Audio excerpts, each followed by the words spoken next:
Hey guys, today we're talking about the worst team in NBA history, the 2011-12 Charlotte Bobcats. Alright, let's start this video, okay? I hope you enjoyed this video. With the 9th pick in the 2011 NBA draft, Michael Jordan selected Kemba Walker. The notable players on this team were Boris Diaw, Corey Maggette, a young Kemba Walker, Bismack Biyombo, and DJ Augustine. Their leading scorer was Corey Maggette, who averaged 15 points per game. Gerald Henderson was also a guy who added some firepower in the starting lineup. But the 7th pick that year, Bismack Biyombo, only averaged 5 points per game for them. Going away from the players, they actually won their first game. But there was no happy news after that, as they had losing streaks of 23 and 16 later in the season. They also had the worst winning percentage a team ever had, 101. They also had the lowest points per game rate, just 87 points per game. They had a lot of injuries, and they had the worst offensive rating in the entire NBA. Also, Gerald Henderson tied Corey Maggette for the most points per game on that team with 15.0.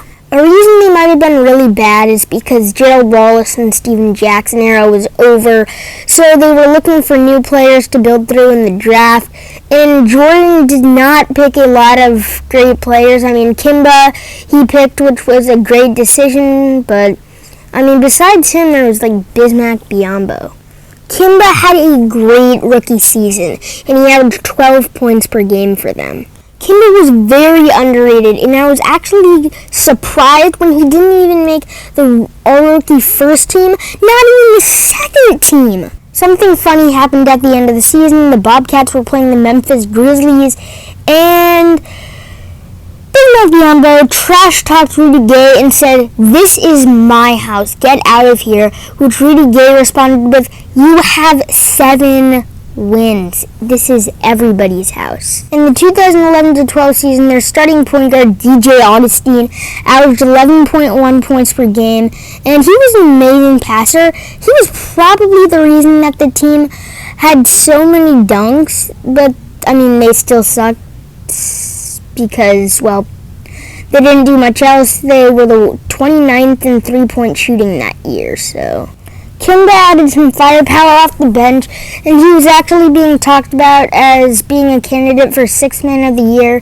but that did not happen. He still made the top 10, but he did not make the all-rookie first team like I said about a minute ago, or second team. Also, their coach, Paul Silas, did a horrible job. Jordan was trying to, you know what I mean. He was trying to add some firepower to the team, but I guess that didn't really happen, so.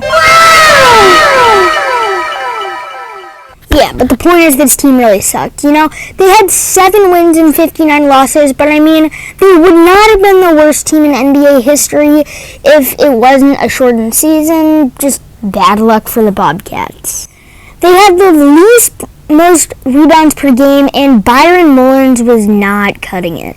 Kemba and DJ Augustine were playing amazing, but they had Gerald Henderson, Corey Maggette, but if you look at the other players on their team, just watch this clip. They really suck.